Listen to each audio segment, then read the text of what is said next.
Shabbat Shalom. Shabbat Shalom. There is a super cool part of this week's parsha that I'm going to draw attention to. That's not what Eli is going to be teaching about tomorrow, but just one piece I wanted to draw your attention to. But first, friends, who here likes paying taxes? I'll wait. My friend over here, we have a taker. He raised his hand for it. I appreciate that. We have somebody who said, yeah, I do appreciate that. Nobody likes paying taxes, or at least most friends do not. However, just say you misunderstood the question. That's fair too. It's totally acceptable. I was gonna say, spoken like somebody who doesn't have to file, W-9s and all of it. So, for this week's Torah portion, God asks the Israelites for a bunch of stuff. You'll hear why tomorrow. But God puts on it the condition that you can only give God the things that God is asking for. Material goods, mind you, building goods, goods that are being used for a sacred purpose. Again, cliffhanger, you'll find out tomorrow what that is. Thank you, Eli, who just said, I already know what it is. That's true. Oh, that was Max that said that. I heard somebody whispering from the front row, I already know what it is. I was going to say, I hope you already know what it is. It is your parsha after all. But good for you, Max, for learning your brother's parsha that well as well. God asks for these materials, but God says you can only give them under one condition, which is that you have to want to give them. You have to give them volitionally, of your own desire. Which is kind of an interesting concept, because didn't God just ask for the stuff? Aren't you just supposed to give the stuff? Yes, but only if you want to. Friends, Hopelson family, in our first conversation together, I asked for a translation of bar mitzvah. And if you recall, I said it was a trick question. What's that? He doesn't recall. That's fine. I'm not going to put him on the spot. The reason I said it's a trick question, bar is, or bot is not a problem. Bar is Aramaic, son of. Bot is daughter of. Mitzvah, that's the part that's the trick question. Friends in this room, what is a mitzvah? Okay, I heard most of you say commandment, but some of you said good deed. What of a prescribed good deed? I make this bad. And Karen says it's not always a good deed. Enter the trick question part of it. It's a tax. It's a tax. I wish I this is where I was going, but it's not actually. No, that would have been great, Barry. Extra credit for Barry anyway. Like, that's cool. But no, that's the part of it that's the trick question.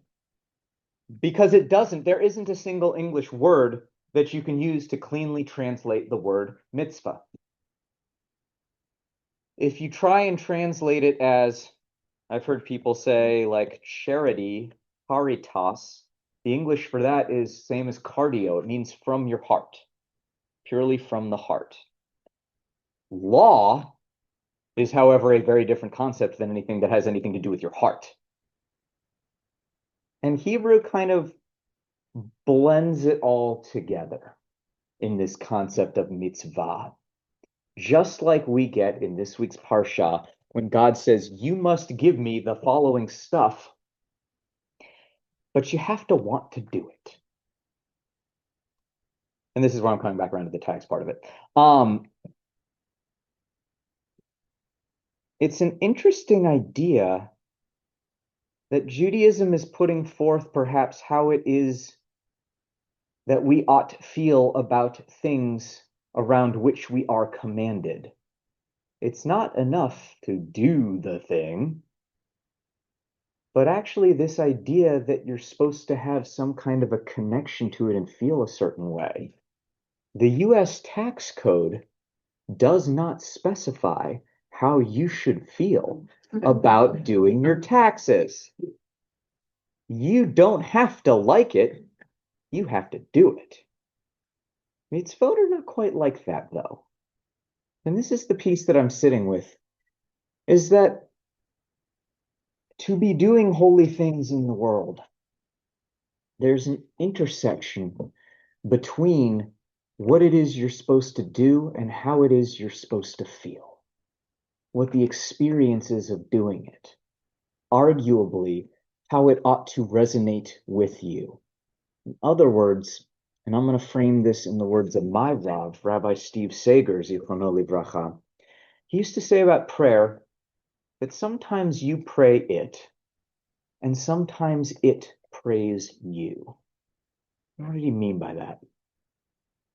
The idea there was that a lot of times you can do mitzvot or prayer or Jewish things because you understand that they're what you're supposed to do. They're prescribed in a certain kind of way. And through the service or the mitzvah or the doing of this thing, perhaps you will actually come to feel a certain way.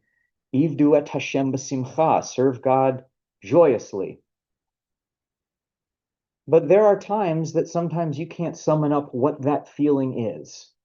And maybe it's hard to feel volitionally good about paying your terumah, your offering, whatever it is, to God, giving out of your own pocket, coming to spaces and places and hearing rabbis lecture and sermonize at you deep into Friday night.